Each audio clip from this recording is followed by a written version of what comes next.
Welcome to The Actor's Choice, where the actors and actresses have a chance to talk about themselves and their careers. Join us now for the next hour as we explore the marvelous industry of acting by actors and actresses from today's exciting show business world. And now, direct from Hollywood, here's your host, Ron Brewington. Hi, everybody. I'm Ron Brewington, and welcome to The Actor's Choice. Brought to you by Photography as an Art, Harvey Brandman, Master Photographer, located at 1307 North San Fernando Boulevard in Burbank, California. And attorney Ron Irwin's new book, Haiku, Style, Passion, Heart. And author Larry Buford's book to the future, Time Travel, Message in a Capsule, and State Farm agent Carla Green, who says, and like a good neighbor, State Farm is there. Roll it.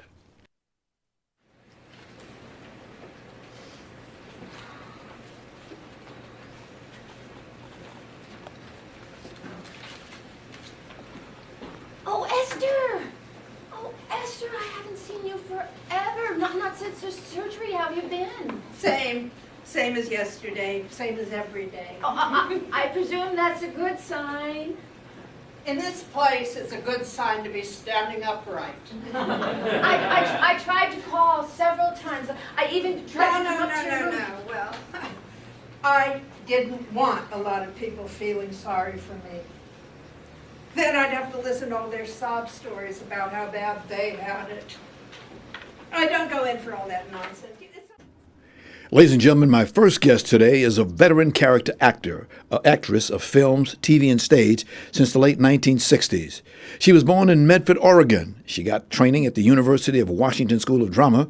Her credentials are impeccable. An example is having over 200 stage productions. Please join me in welcoming Jackie Lynn Colton. Jackie, hello. Heard a lot about you. Glad to have you here today. Thank you. I'm glad to be here. And of course, I want to thank our publicist, Lucy Polk. What a lady. What a lady. My first question to you is, what made you want to be an actress? I was very shy as a child, and I got a chance to be a mother kitten in the Three Little Kittens in the second grade. And I got a lot of razzing, but a lot of applause too. So it was kind of fun. But I still was shy, and my voice would shoot up to high soprano because I'd be shy and not know what to say. And I took a course while I was in the high school play, Mrs. McThing, and I got a coughing spell after eating chocolates on stage. So I thought I better train to do this. So I took a theater speech course in college, and the director of that was doing his master's thesis show, and I got to be the Chinese mother in this play called The Chinese Wall, where all the people from history were gathered together. Okay. And my lines were, "Hail to the Emperor Tsin Che Wang Ti, who is always right," and then I'd bow. And then I got this coughing spell. And I was used to being like an assistant stage manager during rehearsals. Mm-hmm. So I was calling out sound cues, but I'm down there bowed over to the Emperor, and I'm thinking, I can't talk. I don't have any voice. And I called out, "Trumpets!" But that was just in dress rehearsal. I got better, okay. Thank God. Okay. Well, we're going to split your resume in half. I mean, you've got a lot to cover and not much time. Okay. You've got your first film job in 1967 with a movie called The Hookers. Remember that? Yeah. Actually, it was like an experimental film, and I knew the filmmaker, and he wrote the part for me. Actually, I was a maid who had my hair up in a bun, and at one point he was a lonely man, and he said, I said, "I'm going to go out tonight," and I shook my hair down, and he said, "Why, Miss Jones, you're beautiful," so something like that. But it was sort of a fun thing, and it didn't get a very wide release, but. Wow. And I wasn't a union actor in those days. So from 1967 to the present, which is 52 years, you have earned 51 acting credits. Wow. I calculated all your film and TV work and was just amazed to see what you've done. I get the feeling that you really like and enjoy what you're doing. I love it. I can't think of anything I would rather do anywhere in the world, anytime. It's the best. And it's different every day. You don't get into a rut. That's true. You don't get into it. And with the modern technology that evolves to what we're using now, I mean, stages with all this movement and all this good stuff, stages dropping from underneath you, stuff dropping out of the air, just amazing. People go to see a play and they walk out of there saying, I have had an experience. Exactly. I've gone to plays where I don't want there to be an intermission because I'm so in love with the characters. Yes. I just want to stay in the room with them. Wow. Now you had your good year for you was 1983. You had 5 roles that year, one of which was Mr. Mom. Oh, that was so much fun. I had done a bunch of commercials with this guy, Stan Dragati, who was the director of Mr. Mom. So I was part of the Stan Dragati club, and he picked the part for me specially, and it was delighted.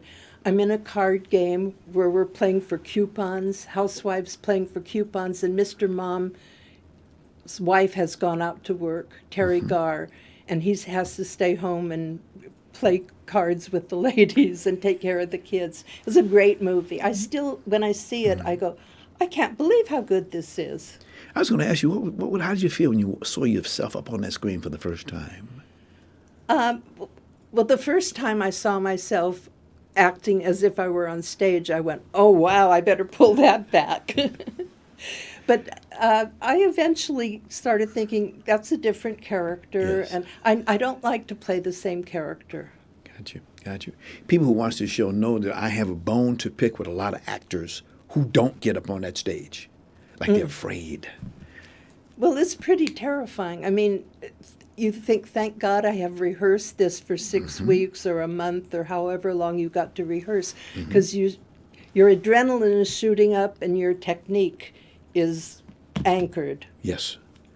No more. It's no more take 1 or take 2. Right. You got to do it the first time.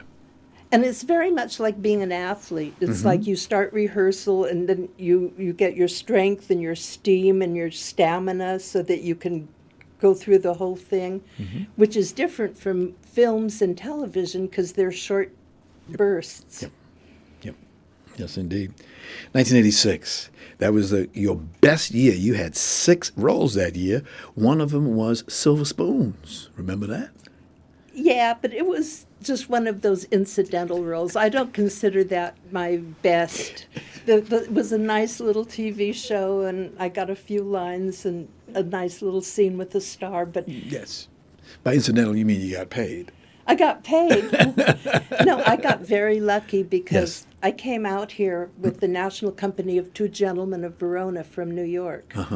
And within 2.5 years, I had salted away enough money to do a down payment on a house. I saw an article that said $1.3 million. Was that what they were talking about? Oh, I don't think. No, I never got paid that. No, I saw an article that said that you had gotten $1.3 million or something like that. You were worth that much money or something like that. I had no idea. Yeah, I'll show Don't the article. tell anybody. Don't tell I'll send the article to you so you can see it. In 1968, you had 4 roles, including Moving. Moving was one of those roles. With Richard Pryor. The late, great Richard Pryor. Oh, he was wonderful. I was a big fan of his. When I first was acting in the Village, I went to see him in one of those downstairs clubs. Yes. And it was interesting. At that time, he was sort of trying to do Bill Cosby-like material. But then he started doing Richard Pryor material, and woo! Yeah, went shot. Yeah, Yes, totally. yes. I remember when he got his star on the Hollywood Walk of Fame. He was, at the time, his health wasn't that great. And we got a director's chair and moved up on the stage and put him on there so he could receive all the guests that came. And then after the show, since I had gone out there and rented the chair, I said, Bowie, I'm going to go ahead and buy the chair. And I took it over his house and gave it to him. Oh. And I walked in there. There he was laying in his bed. I said, Richard, some people told me I look like you. He said, you one ugly dude, too. That's wonderful. That's Richard. I played a welcome wagon lady on Moving. Gotcha. We came and welcome to the town, and asked them all these questions and gave them prizes and packets and gifts. It was funny. Jackie, out of curiosity, what do you do when you're not working in film or TV? I belong to a lot of theater organizations, like Theater West and the Odyssey Theater Ensemble, and I've served on boards of Actors Equity. I was the Western Regional Vice President. I was the SAG Ninth Vice President and on the board, and AFTRA, I was a national and local board. So it takes up a lot of time. But I also used to work with a partner building houses. I mean, I would pick out the colors and the materials, and in fact, we built an apartment building on this street. Yes, you pointed that out to me That Art Deco building. It's beautiful. It's beautiful. But what it helped me do was to stop shopping. Okay. Okay. People found a way. Nothing wrong with that. Whatever it is. Wow, all the places. Now, you've done numerous appearances at the Odyssey Theater. Yes. Yes. So it's nothing new to you. It's a very nice theater. I go there a lot myself. Oh, Very I nice love theater. the Odyssey. They're Yes. so good to actors Yes. there, and they do the greatest plays. Yes, and they've got multiple stages in there also. You can get the Right. little stage or the big stage, whatever you like. 3 stages. Three yes, stages. wonderful. Wonderful. We'll talk about that in just a little bit else. I should also mention for our listeners that you and viewers that you did Toys in 1992. That's a funny story. Please tell me about it.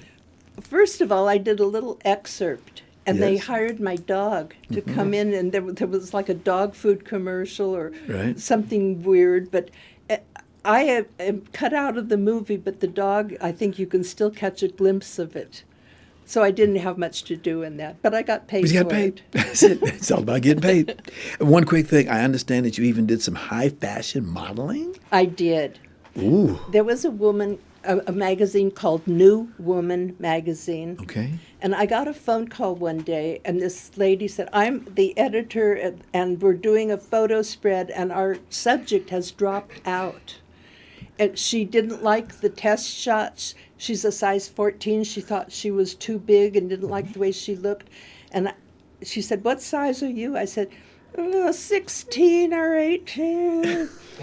And she said, will you come in and see me? So I was paying bills that day, and no makeup, no hairdo, slouchy clothes. So I went in there. You were and acting. She said, great. And she sent me to this photographer who was a high fashion photographer, and he took one look at me, and he walked out of the room and I guess called her and said, I can't do this.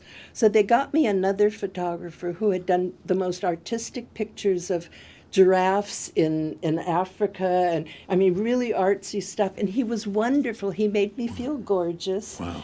And the whole thing is 14 pages called Big is Beautiful, Big is Loud, Big is Strong. Yes. I mean, and I got more pages than Lauren Bacall. Go ahead. Go ahead. Go ahead.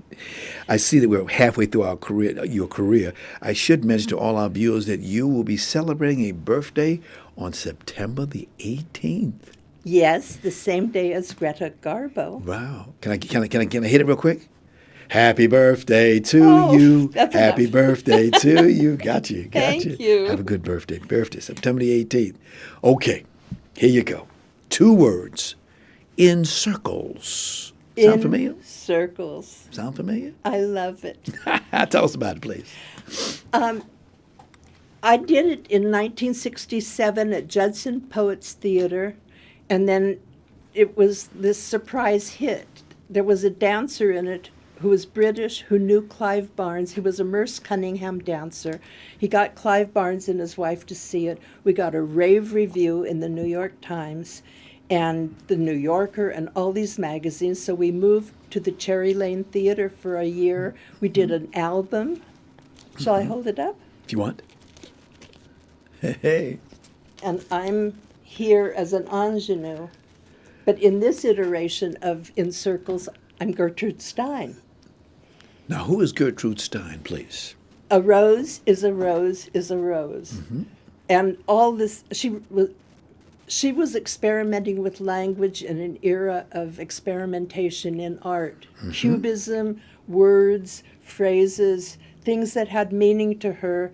And she wrote them as kind of a modernist poetry. And this Al Carmines, who was at Judson Poets Arts Theater, and Larry Kornfeld, who was the director there, put it together and adapted it. It had never been staged before, to my knowledge. It was written in 1920. Wow.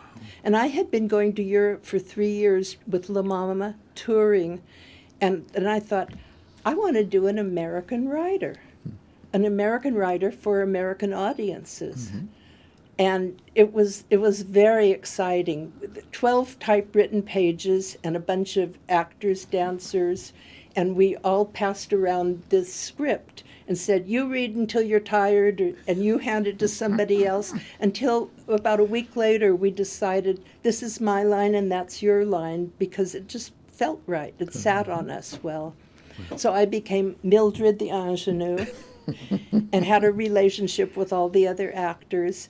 And everybody didn't like it. Some people walked out and said, I don't know what they're talking about. But 7-year-old children loved it and explained it. Oh, it's about some women who want to get married. It's about someone who dies in the war. And it's about people trying to be happy. You know, I mean, it's just that simple. So I challenge everybody to come see In Circles at the Odyssey. We open next Friday. Yes. Yes. Now, we have a video of that play, except in the play you don't see any movement at all. Right. All you see is just music. And you have to, we'd like you to, first of all, ask your audience to just turn and put this in their mind, okay? Just like being in a theater, and just imagine what you're going to do, okay? All right. Everybody got that? Close your eyes and watch what you're going to see on the screen. Go, Tony. Papa dozes, Mama blows her noses.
Marvelous, marvelous. And I should mention that's the original play, and this lady right here, you were in that play, weren't you? I was in the original, yes. Wow, marvelous. Did everybody try that? How'd you like that? We'll do that again some other time. That was wow. Use your imagination, because you can be sitting in a theater, just close your eyes and just kind of figure out what you saw. That was marvelous. Thank you, thank you, thank you. Now, please tell our viewers, who was Al Carmines? He was the associate minister at Judson, and he was close friends with Larry Kornfeld, who was also worked on programming there. And they were a great collaboration and put together so many wonderful things in the different performance spaces at Judson. And it's right on the edge of Washington Square, the church. Okay. And it's just a wonderful place for creativity and humanity and liberalism and experimentation. Wow. Now, there are good things, I mean good big things happening over at the Odyssey Theater. Please tell us about it. Well, we just had the 50th anniversary Yes. celebration last night. That's why I'm a little bleary-eyed. You're blurry-eyed? Look normal to me. But it was wonderful. They celebrated Ron Saucy for 50 years of theater in 3 different locations, and gave awards to Sylvie Drake, the wonderful critic that used to be with the LA Times, and Alan Miller, who's a great, great character actor, Right. and Eva Marie Saint's husband, Jeffrey, who was a director at the Odyssey, and and people talked about their experiences with these people, and it was very inspirational. And after 50 years, we're still here. All right. How's it feel to be a part of this revival? I love it. I'm so happy. And I get to work with David Schweitzer, who's our director, and I worked with him like in the late 80s on a play called Kingfish that we did at Los Angeles Actors Theater. And Tony Abatamarca was in it, and Buck Henry, the great Buck Henry. And we took it to New York. But they didn't like it in New York because they don't much like LA theater in New York because they're snobs. You heard it first. Tony, can you put that slide up on what the Odyssey Theater looks like? There it is right there, the Odyssey Theater. It's blue. It's blue. It sure is blue. It's always been, I don't know how long it's been blue, but it looks great. And there's parking in front. And Yes. the box office is eager to help you if you want to know anything about schedules, or you can go online, Odyssey Theater Ensemble. Yes. And there's shows on mostly Friday, Saturday, Sunday, but there's occasional Wednesday and Thursday shows for people who can't make those dates. So call and get the schedule or go online. We'd love to see you try Gertrude Stein and Al Carmine's. Wow. Wow.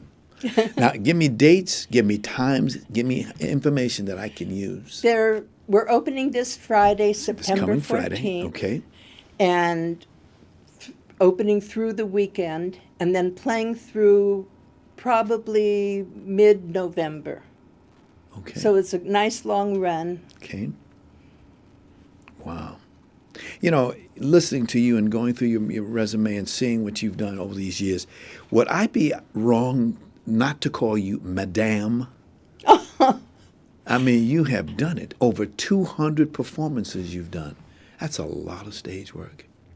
And you love it. You do it over and over and over again. Well, I came from being an off-Broadway celeb. I got one article said an oob celeb, which I found adorable. And then I came to L.A. with Two Gentlemen of Verona, the national company, and stayed. And it's just been delightful.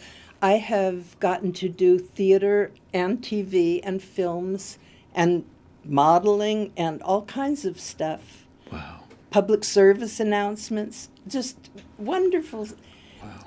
I did a movie called Heartbreak Hotel, where I was dolled up to look like Elvis's mom so they could kidnap him. And David Keith was in it, and it was, I mean, it's just been a wonderful career. Marvelous. And it's always surprising. You know, you never know what's around the corner. No, you never do. I was looking at some of the people that you know. You know, we had Ellen Stern Epcar and her husband, Richard Epcar. They were here last week. And I see, you know, Joanne Webb, Rafi Moreau, E.P. McKnight. She'll be here in about 2 weeks. John H. Freeland, he's been here, and others. I directed John Freeland in Of Mice and Men. Yes. So directing's been part of my career, too. We had a wonderful production, and it won all kinds of whatever the awards are in L.A. My goodness. Jackie, we got to go, but please come back again. We haven't even begun to talk to you. God bless you, and happy birthday to you. May I have your right hand, please? Okay, this is my trademark for good luck. I always hand that out to people. How cute. Hold on to it, you'll never be broke. My dad used to give us silver dollars. Wow, Eisenhower, he's been around a while. And he, of course, madam, some roses. Enjoy your birthday and I'm have a good time. honored. Thank you. Thank you. It's been so And I'm going to wonderful. thank Lucy Pollock once again. She struck again. Thank you very, very much. Thank you very much. My goodness. We're going to take a short break. I'm Ron Brewington, and this is The Actor's Choice. The studio of Harvey Brandman Photography is an artist proud to offer you a $100 discount off any photo package valued at $300 or more. Now, Harvey's been in the business for nearly a quarter of a century, and he certainly knows how to take care of his customers. So please give him a call today at 818-954-9294. That's 818 888-954-9294. You'll be glad you did. And by the way, please tell Harvey that you heard about his offer right here on The Actor's Choice. Haiku Style, Passion, Heart. It's the latest release from author and attorney Ron Irwin. The book was inspired by the author's first exposure to haiku well over half century ago. Now, this experience produced within him a deep passion to experience Asia, which he later did as a U.S. Marine. The book is available in paperback at lulu.com. That's lulu.com. Now, Irwin says he'll give 20% of net book sales split evenly between the veterans of foreign wars and Vietnam veterans of America. Book to the Future, Time Travel, Message in a Capsule. It's a new book by author Larry Buford. It's a historical and faith-based account of how what we do and follow today will affect us tomorrow. The author also calls it an adventure for those who want to travel back through time. The book is now available in paperback for only $17.95 from Amazon. That's Amazon, so please get your copy today. And now, a word from State Farm agent Carla Green. Roll it, Tony.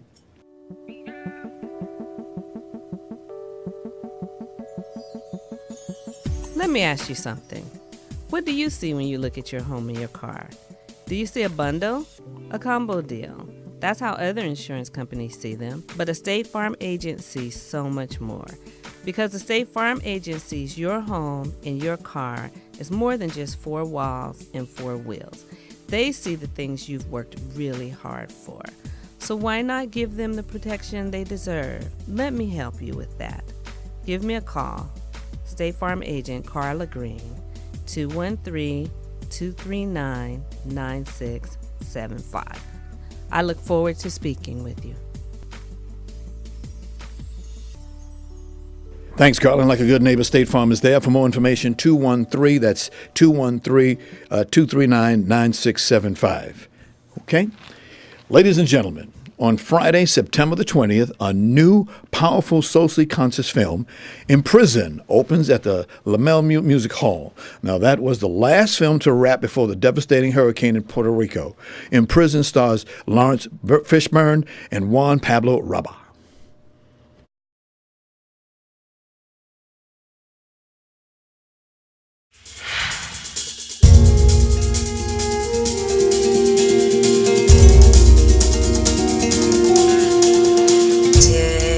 There's a place where fishermen go.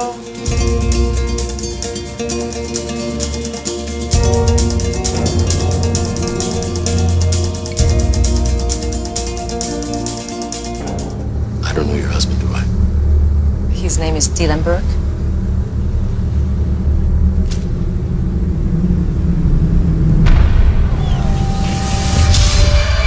What's your problem, man?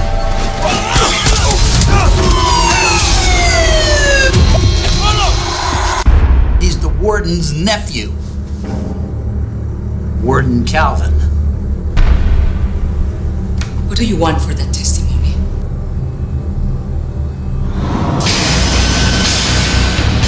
It has come to my attention that some of you are confused about who runs this prison.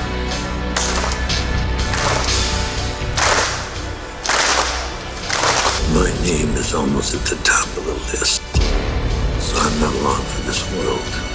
We need to be mindful of the will of the people. They still believe in the death penalty. If you cross me on this, I will take your job, your pension, and your reputation.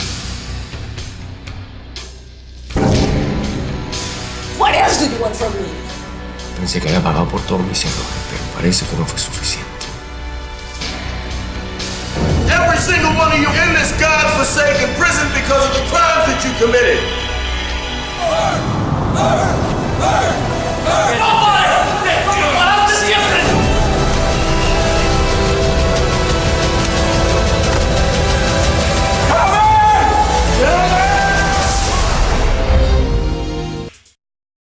Ladies and gentlemen, the Actor's Choice, in connection with the Lemuels Theater and Cinema Libre Studio, would like to offer our audience $3 off the price of ticket for Imprisoned. For more information, see the Actor's Choice website located at theactorschoicela.org. That's theactorschoicela.org. And please enjoy the movie. And finally, if you have a product or service or an upcoming event that you'd like to see advertised on this program, please call 323-533-1036. That's 323-533-1036. Our prices are very affordable. Thank you. This is The Actor's Choice. I'm your host, Ron Brewington. Roll it. My friend, come over here and meet the old boys from dental school. Hello, nice to meet you. Oh, buddy, these burgers are so good. Great. Juicy. Perfect temp. No, don't mind Ted. You know how every ad says 4 out of 5 dentists recommend a product? He's that 5th guy. He can just never get on board. What can I say? I'm hard to please.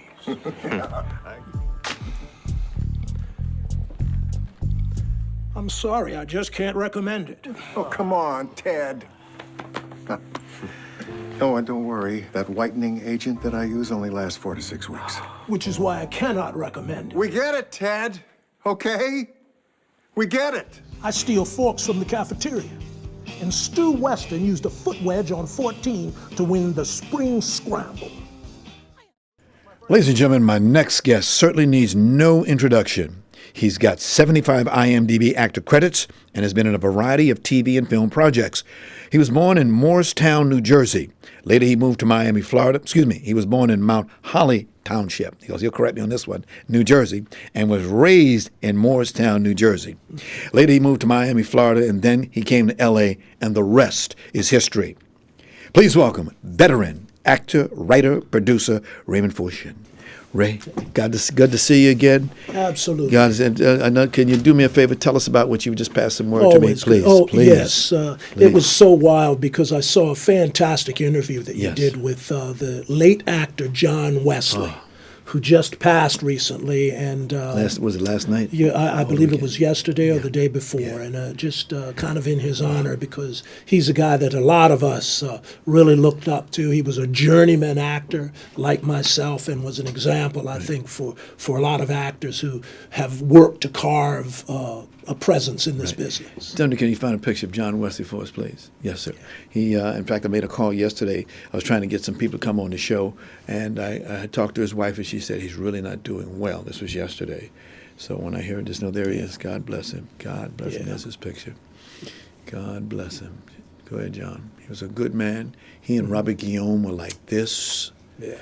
Can you hold that for just a second, Tony? There he is. Look at him. And look at those eyes. That was a damn good actor. A fine man. Him and I spent a lot of time together. He was a good guy. And the good guys always have to go. Thank you, Tony. Thank you very much. Yeah. John Wesley. You have another note you want to say on this? Oh, yes. In regard to Ossie Davis, who was in one of the first films that I had done, which was called Hot Stuff. Mm-hmm. And he was just one of my favorite people. I've kind of idolized him over the years. Yes. And it was really wild because when I was in school, in college, I also write. Mm-hmm. And one of my short stories they featured on a PBS show they had that featured new writers. It was Ossie Davis and Ruby Dee. So years later, I got the opportunity to work with him in Hot Stuff. Wow. And it was just fantastic. Well, right now we'd like to see both Ruby Dee and Ossie Davis together get a star on the Hollywood Walk of Fame. Long overdue. We're working with that right now. And like last week we had Jackie Wilson finally got his star. Yeah. So, I mean, it takes a while. It took 10 years for Jackie Wilson. It took us, sometimes these things take a long time because you got a lot of people in this town who are famous, but they don't have a star. Yeah. So they only give a certain amount each year. So sometimes it takes a few years for somebody to get one, but we'll do something with that. And you were involved with getting a star for Richard Pryor, weren't you? Well, yeah, and also Marvin Gaye and a few other people. Marvin, just something to do. I like to have fun with it. It's just fun to see these people when they get that star. Yeah. As you know, only one star is not on the ground. Yeah. Amen. Muhammad Ali said, I refuse to have some people walk on me, put mine on the wall, and when you go to the Dolby Theater, that's where it sits, on the wall. Yeah. He lets you know to be messing with me. But again, I just want to thank you for being here at short notice again. Like I said, one of the guests was supposed to be, as you know, in this business, working is working. When they call you, you got to be there. No questions asked. Thank you for being here today, Raymond. Definitely. Where do I begin? You started acting at the age of 7? Absolutely. Wow. Yes. Yeah, in church. In church. Go ahead. And it was so wild. I don't even know that there was a question of having the courage to do it. Yes. It was kind of like, well, you do this, and I did it. And when I was on the stage, which was really at the front of the pulpit, I felt like I was home. Right. And I always loved to tell stories, even when I was very little. Yes. But acting for me has been one of those things that I've lived with all my life. Got you. All of my life. You're a handsome fella. You have a presence about yourself. Well. And a great voice. I mean, that voice. Oh, well, thank you. Oof. Thank you. That's training. Yes. You know. Yes. It's so important to, we are not responsible for what God gives us initially. Amen. What our parents give us. But Right. it's our duty to train, get stronger, work on the voice, work on the body, try not to get too out of shape or brutalize ourselves too much over the years. Yes, as we get successful. You know, yes. and that's important. Indeed. Yeah.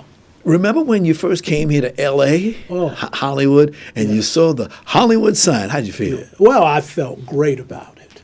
But that's not really my first Hollywood story. Please give it to me. My first Hollywood story is like out of a book. It's out of a dream. And literally, I had come out here. Actually, I had come out to read for, at that time, there was a little show that was being developed called In the Heat of the Night. Oh, yes. And I came out to audition for that, and I was getting a call back on that, so I came back out here, okay, for that whole situation. And a friend of mine met me at the airport, a marvelous, marvelous actor. You guys can look him up. His name is George Gill. Oh, yeah. Met me at the airport and said, I'm glad you have a jacket on. And so he took me to a birthday party for an actress by the name of Devin DeVasquez, who was a former girlfriend of Prince's. Okay. And we went to a place that was one of the top nightclubs at the time. This is like in '85. Okay. And it was called Scruples. Okay. And it was located at the bottom of the Beverly Center. Okay. And so literally the first night I'd gotten off of the plane, I had my jacket, we go into this club, Devin was there, we walk in, Prince was there. Vanity was there. She passed away. Didn't she just pass away yesterday? No. Prince. Vanity, I think. Oh, no, Vanity has been gone for a little one while. of those ladies with us. But Sheila E. was there.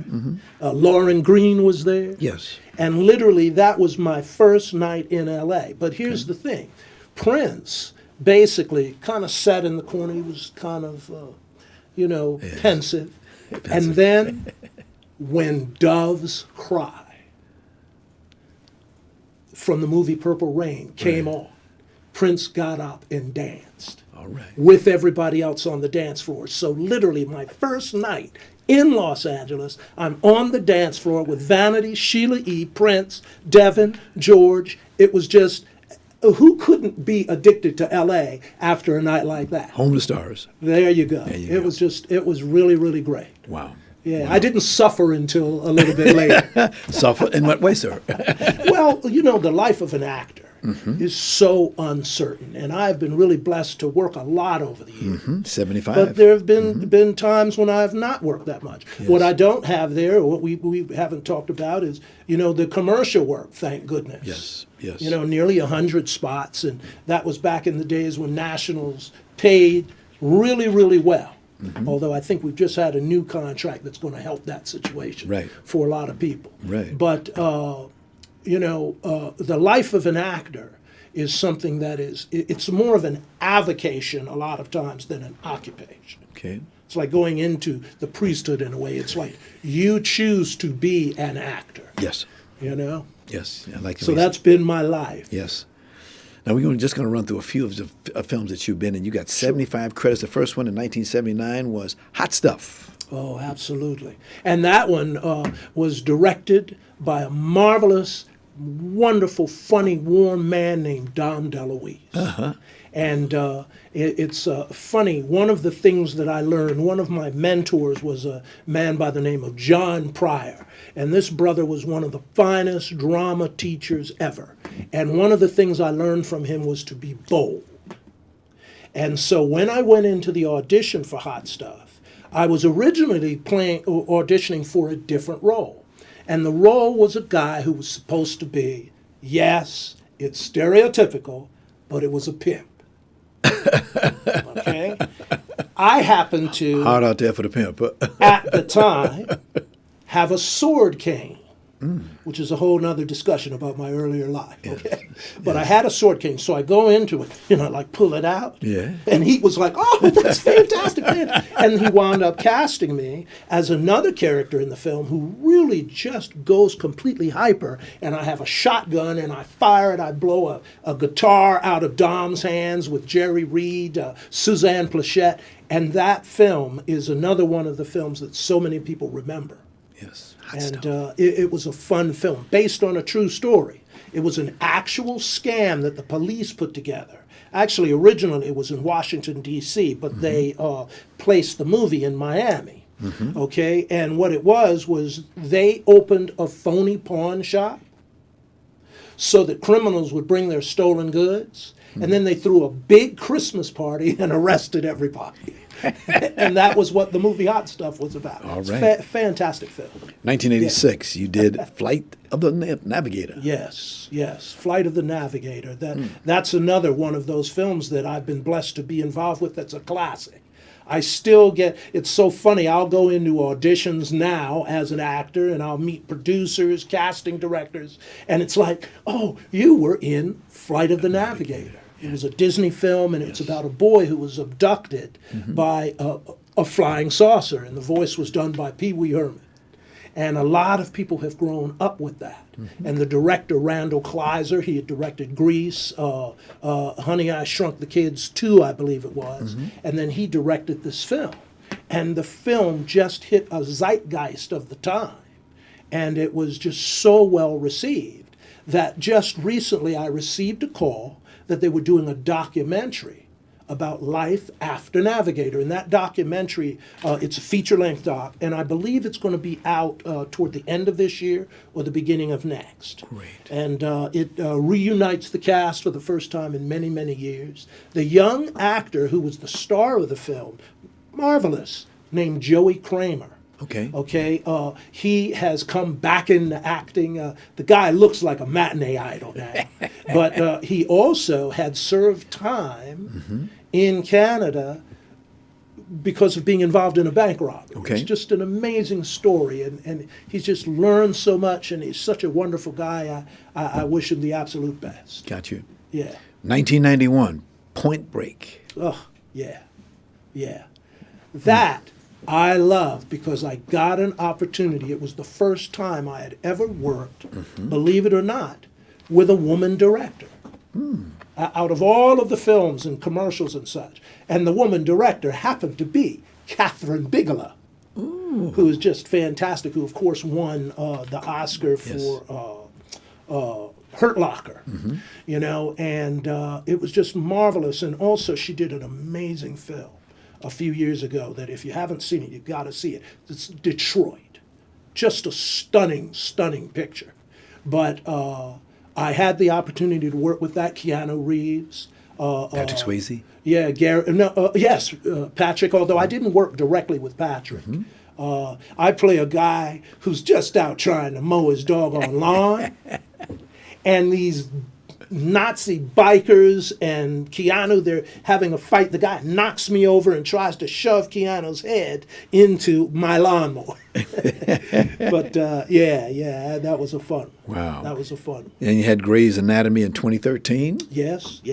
As a matter of fact, I did a major marriage there. I was the minister who conducted the marriage for Bailey. For Bailey. And it was really wild because now that they have done the spinoff, which is Station 19, they actually brought me back for that show. So really, that was what I like to call a twofer. I did one show and I'm in two different shows.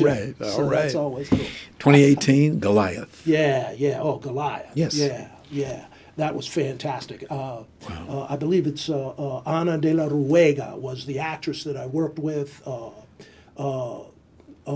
That, of course, is Billy Bob Thornton's series, although I didn't work directly with him. But I play Mayor Peter Anderson, who's the mayor of Los Angeles in that. Wow. So I had to channel my best Tom Bradley for that. You know. Good man, that a good was man, Tom marvelous, Bradley. Very good man. experience, She'll miss yeah. him. Now, you know, as you were working as an actor, you were also picking up other knowledge. For example, you did 14 credits of producer. Yes. 7 writer credits. Casting director 5 credits. Director 2 credits. Yeah. And on and on and on. It seems that your dreams were coming real. Well, yeah. You know, it's funny because we always talk about pursuing your dreams Right. in the business, and I think that's important. But what's important is to not let your dreams just be dreams. Right. You've got to work on them, focus, and turn your dream into a plan. Yes. And then turn your plan into an action. Got you. You know, and I think that's very important. And for all of the people, especially the actors who are watching this, young or old, don't limit yourself to one area. And in truth, even though the films that I've done, they were on a slightly larger level, Yes.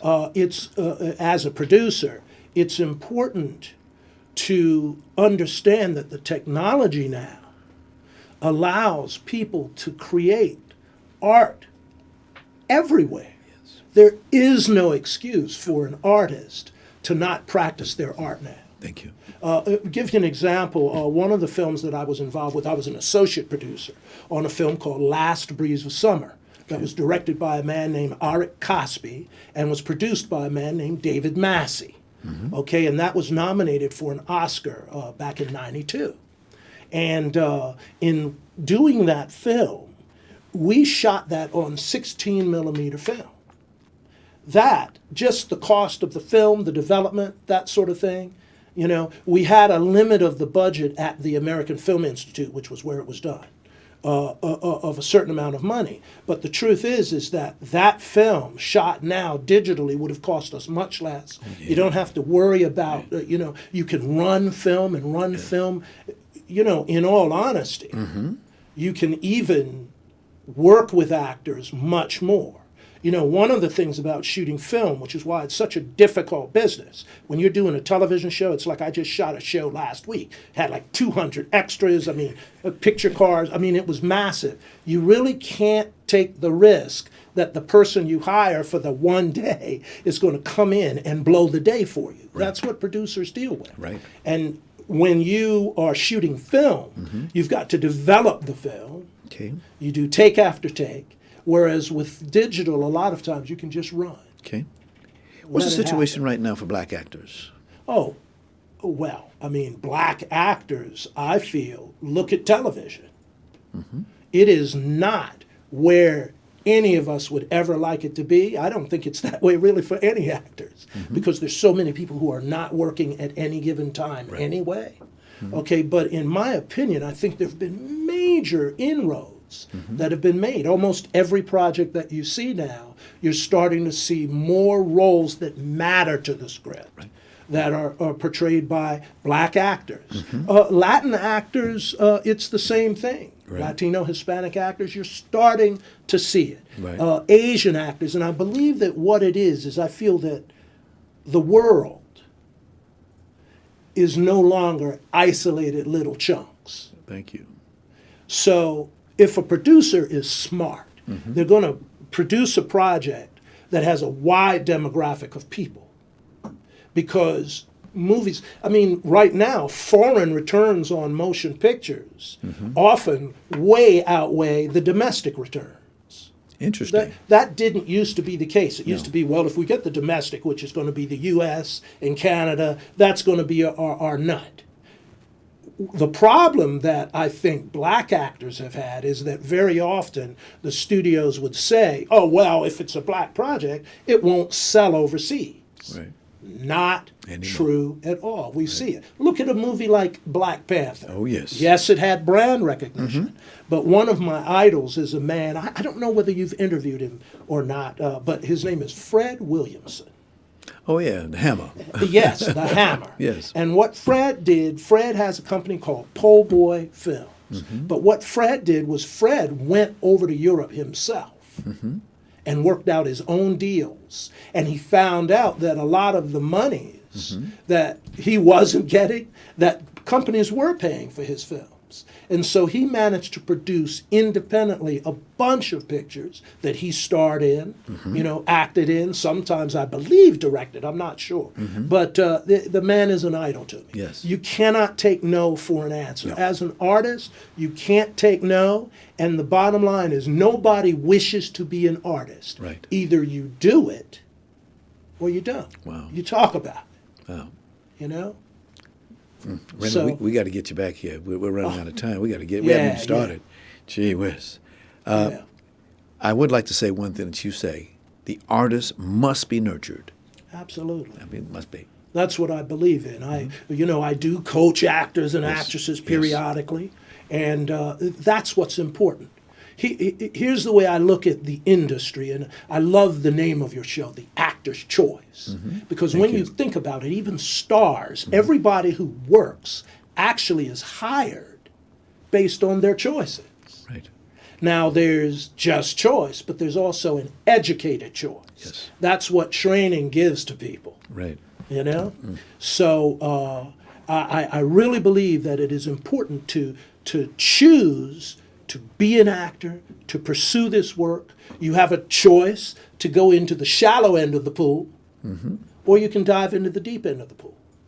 The actors we want to watch usually are the ones who dive into the deep end. Yeah, right. That's Right. what it's about. May I have your right hand, please? Oh, definitely.